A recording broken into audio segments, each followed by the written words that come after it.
Hi everyone, I am Riza S. Layahing. Ug karon day kay ako day i-discuss ang concrete operational stage, cognitive operational stage, which happens between the ages of 7 to 11 years old.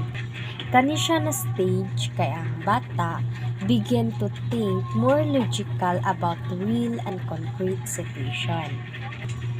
They develop they develop important skills such as conservation. Na ako'y duha ka baso diri. Ang usa taas, ang usa gamay. Taas pero thin, ang usa mubo pero wide. Na sila'y exact amount of water. Karon, para ninyo, kinsa ang mas daghan ang tubig? Actually, ang uban na tao kay moingon sila nga ang taas kuno nga baso.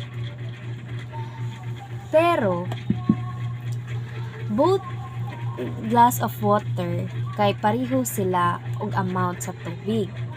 Pero ang container na change pero ang quantity dili. Jean Piaget determined that children in the concrete operational stage were fairly good at the use of inductive logic, or what we call inclusive reasoning. Example. Ako example diri ang akong anak. Si Hardis, mahiligo na siya og iring. But because katong mag-atchi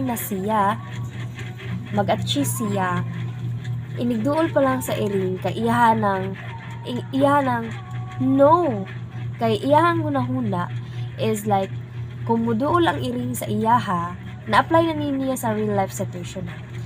Kung muduol kuno ang iring niya at siya na siya, magsige na siya pangatol sa ilog. So ang iyang nahunahunaan siyang iyang inclusive reasoning na apply niya in a real lifetime situation.